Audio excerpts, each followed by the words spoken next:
It's an amazing moment to be invited to give a TEDx talk about public art. I grew up in the 1970s, and my memory of public art really falls into two camps. Unidentifiable men on horseback, often with a pigeon perched on top of their head, or inaccessible abstract art on the side of an office building. And even today, nationwide, there are more statues of men called John than there are of all women put together. Change has been slow in coming, but it is coming. In 2018, for the first time, a statue of a woman was put in Parliament Square. That's the first time in 150 years.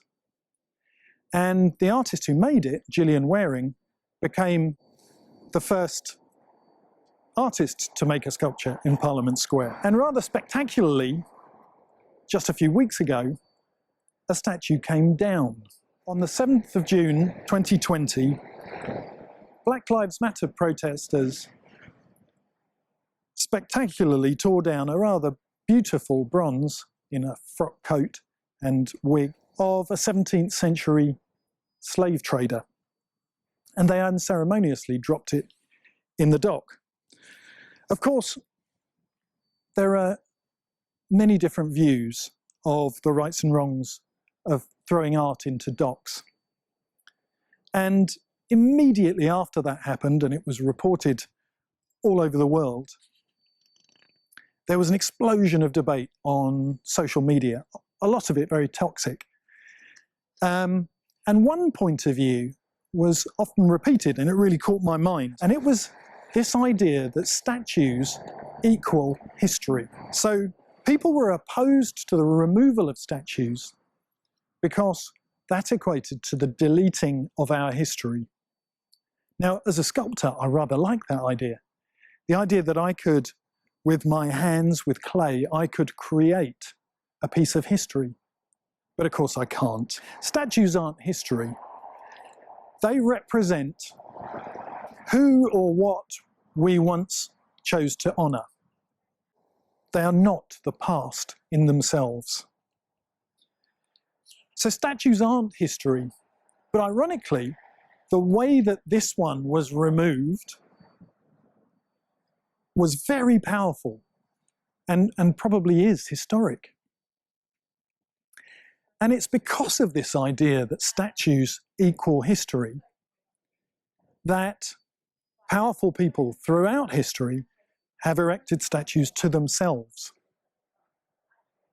It is so that they can claim a piece of history, portray themselves as of historic importance. The problem is, and the reason I think a lot of people were afraid of a mob taking down a statue is because statues seem so immutable. They're literally set in stone. But while statues don't change over time, our view of them and society's values do. Now, this doesn't mean that we should destroy all the public art that no longer conforms to societal values. Nor should we forget that society once held values that we no longer find acceptable. But we shouldn't feel obliged to keep all public art. It doesn't represent our history. And what it can teach us about history, we would be better off learning from in a different setting, in a museum or a gallery. So, if public statues aren't history, what are they? Putting someone on a plinth is a way of honouring them. We honour heroes, philanthropists, politicians, pioneers. We once honoured Jimmy Savile with a statue until we found out more about him. In Libya, Gaddafi's statue was joyously removed in 2011. Statues of Stalin were removed across great swathes of Eastern Europe. No one is denying that Savile and Gaddafi and Stalin existed. It's simply that it would no longer be appropriate for those to adorn platforms in public places. How fascinating, though, would it be to have an exhibition of toppled art? I must look into that. Of course, art doesn't have to be permanent. In fact, some of the best art isn't permanent. A great British innovation was the fourth plinth in Trafalgar Square. Over the last 20 years, it has played host to 12 exciting, varied, interesting artworks. And the truth is, does anyone know what's on the other 3 plinths? A month after the Colston statue was removed, another statue replaced it. The artist Mark Quinn placed a hastily but rather beautifully created statue of Jen Reid, a Black Lives Matter protester. By toppling the statue, the protesters were saying, this man no longer should be honoured. But I think that asked a reciprocal question. If not him, then who? And just at that moment, a protester was the right person.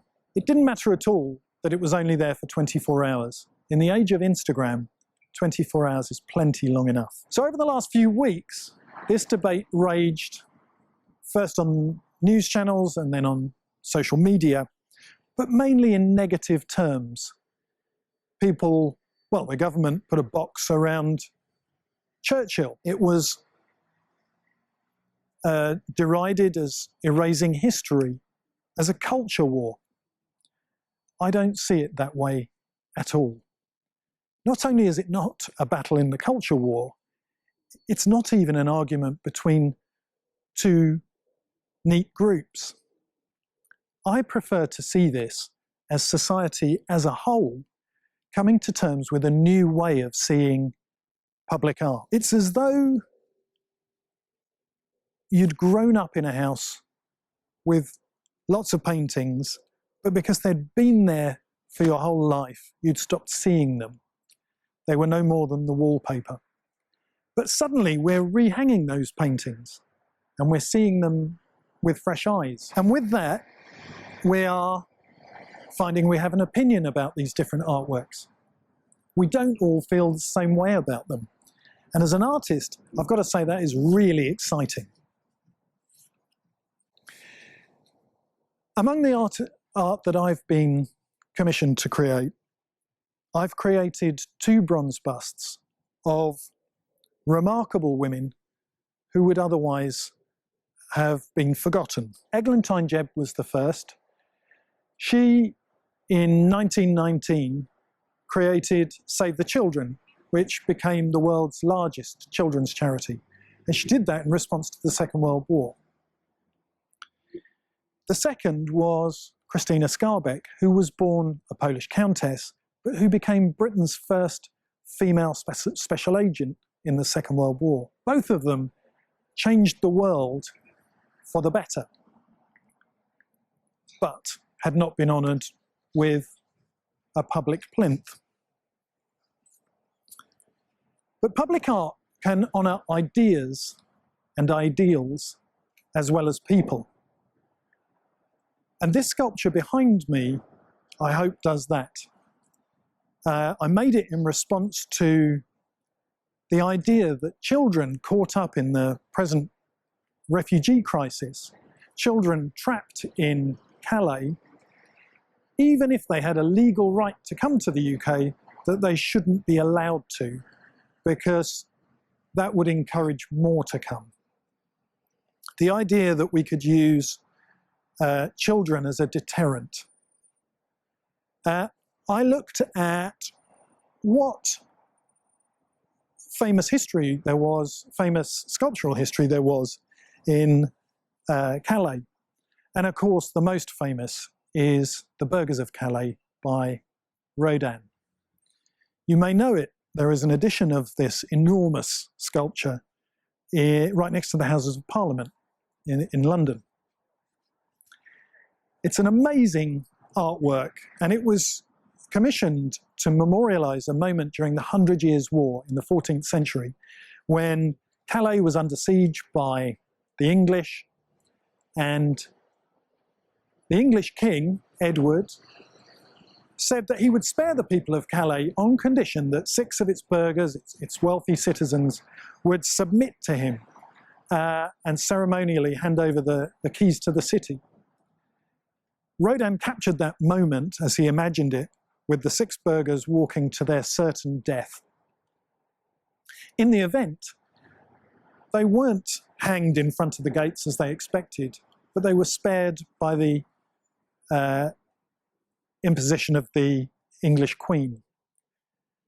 And I saw a great parallel with the sacrifice we were expecting of these child refugees and the possibility for a better result to hold sway. Over the next 9 months or so, I'll be creating the UK's new memorial to the Kindertransport. That amazing moment in Britain's proud history when we gave sanctuary to almost 10,000 German and Eastern European children who otherwise would have been murdered during the Holocaust. So I hope that my sculpture, which will portray 5 of those children arriving from a ship in Harwich, and I'll take that from photographs of the real arrivals, and I hope that this will become an important way in which we memorialise that moment in our history. So in conclusion, we all know the expression, what goes up must come down. And I think the same is true in the world of public art. As an artist, that doesn't bother me at all. Statues may record, for better or worse, our history, but they are not history. They are a means that we have to honour people and ideas. And they are a record of who or what we once valued. There's an awful lot missing from our public art, both in terms of who produced it, but also who and what is represented. So we shouldn't be thinking about removing it, but augmenting it. And overall, what's been missing has been the debate. I'm delighted that we're now all talking about public art, and we all find that we have quite often quite strong views about it. I think really that can only be a good thing. Thank you.